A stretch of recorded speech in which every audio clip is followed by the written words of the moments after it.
నమస్తే.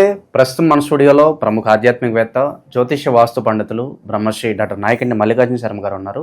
సో ఓవరాల్గా ఆగస్టు మాసంలో కన్యా రాశి వారి పరిస్థితి ఏ విధంగా ఉండబోతుందో గురుగారిని అడిగి తెలుసుకుందాం. నమస్కారం గురుగారు. నమస్కారం అండి. ఆగస్టు మాసం, విశేషంగా శ్రావణ మాసం, కన్యా రాశి వారి స్థితిగతులు ఈ నెల ఎలా ఉండబోతుంది గురుగారు? ఎలాంటి జాగ్రత్తలు తీసుకుంటారు? తప్పకుండా. ఓం శ్రీ గురుభ్యో నమః. ఆగస్టు నెలలో కన్యారాశి వాళ్ళ యొక్క ఫలితాలు చెప్పుకునే ముందు ఏ గ్రహాలు ఏ రాశుల్లో ఉన్నాయో ముందుగా తెలుసుకుందాం. శుక్ర గురువులు మిథున రాశిలో సంచారం చేయటం, ఆగస్టు ద్వితీయార్థంలో శుక్రుడు 21వ తారీఖున కర్కాటక రాశిలోకి వెళ్ళటం, రవి బుధులు కర్కాటక రాశిలో ఉండటం, ద్వితీయార్థంలో రవి సింహరాశిలోకి సంచారం చేయటం, సింహరాశిలో కేతు యొక్క సంచారం, కన్యారాశిలో కుజుడి యొక్క సంచారం, శని మీనరాశిలో వక్రగతిలో ఉండటం, రాహు కుంభరాశిలో ఉండటం జరుగుతుంది. కన్యారాశి వాళ్ళకి ఏ విధంగా ఉంటుంది? ఇవన్నీ కూడా గోచారీత్యా చెప్పబడే ఫలితాలు అంటారు. కన్యారాశి వాళ్ళకి ముఖ్యంగా కొంత అనుకూలంగా ఉంటుంది. అంటే శని వక్రగతిలో ఉండటం వల్ల అన్నీ కూడా అనుకూలంగా ఉంటాయి. అంటే కన్యారాశి వాళ్ళకి ముఖ్యంగా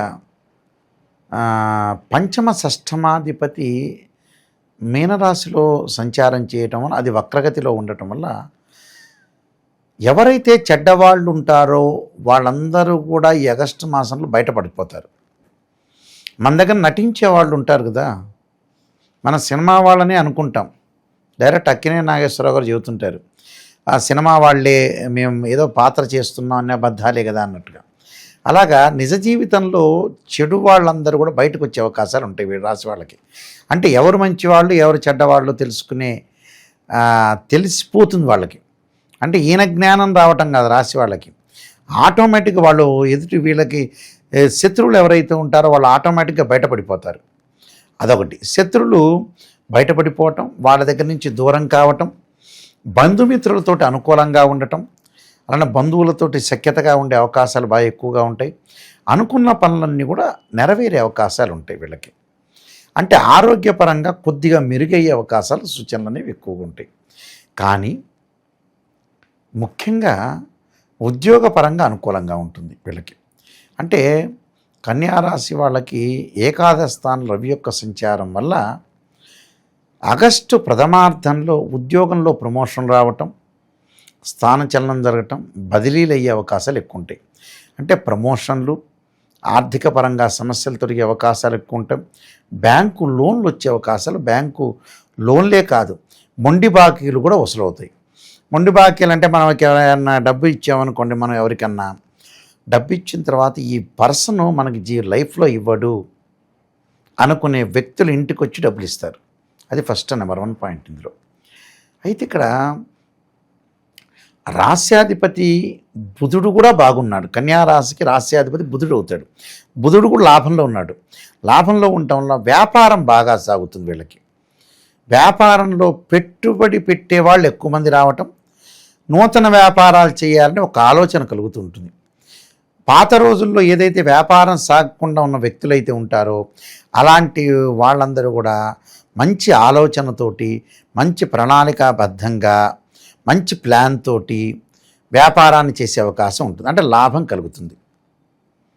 అలానే ఉద్యోగస్తులకు కూడా చాలా అనుకూలంగా ఉంటుంది. అంటే ఆర్థిక పరంగా పరిపుష్టికరంగా ఉంటారంటే బాగా ఉంటారన్నదాం.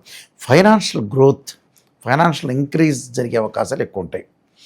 అయితే ఇంక్రీజ్ జరుగుతుంటుంది. ఆర్థిక పరంగా సమస్యలు తగ్గే అవకాశాలు ఎక్కువ ఉంటాయి. మరి దశమ స్థానంలో గురువు బాగున్నాడు కదా గురువు గారని అంటచ్చు. అంటే కన్యారాశి వాళ్ళకి యాక్చువల్గా శని బాగుంటాడు, రవి బుధులు కూడా బాగున్నారు. కానీ దశమంలో గురువు మధ్య రకమైన ఫలితాన్ని ఇస్తాడు. ఆర్థికంగా ఉండే విషయాల్లో కొద్దిగా జాగ్రత్తగా ఉండాలి. ఎలాంటి పరిస్థితులు, ఎవరో డబ్బు తీసుకోవటం మళ్ళీ ఇవ్వలేకపోవడం, ఇటు డబ్బులు రాబడి జరుగుతుంటుంది, వెళ్ళటం కూడా జరుగుతుంటుంది. అందువల్ల జాగ్రత్తగా ఉండాలి.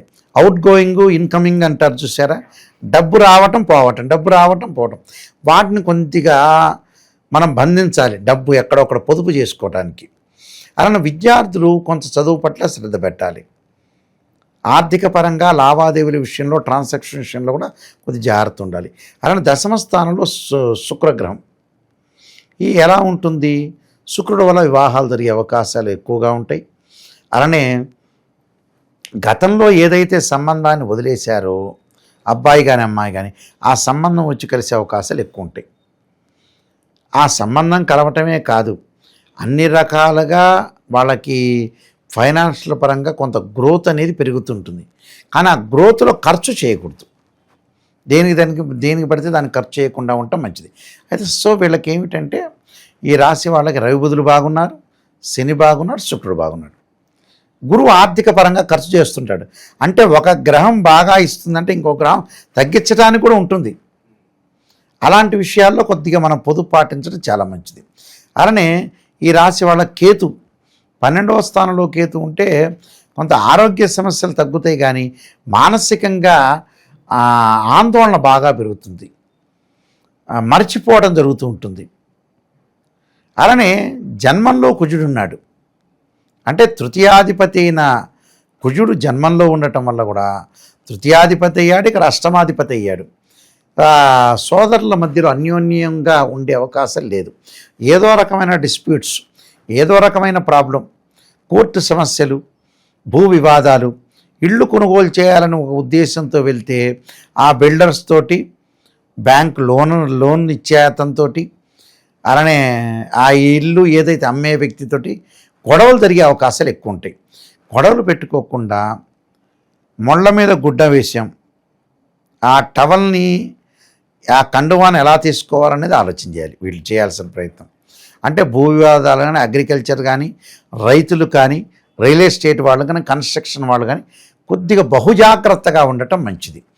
ఏదైనా నెగిటివ్ అయినా పాజిటివ్ అయినా కూడా నిజాన్ని తెలుసుకుంటే మన జీవితం ధన్యమైపోతుంది. చాలామంది కూడా గోచారరీత్యా చెప్పే ఫలితాల్లో, గురువుగారు నాయకంటి గారు నా రాశిఫలం బాగా చెప్తే ఈ సంవత్సరం నేను ముఖ్యమంత్రి అవుతాను రేవంత్ రెడ్డి గారి తర్వాత, లేకపోతే చంద్రబాబు నాయుడు గారి తర్వాత, ఈ మోడల్లో ఆలోచన చేసే వ్యక్తులు ఉంటారు. వాళ్ళు ఎప్పటికీ బాగుపడరు.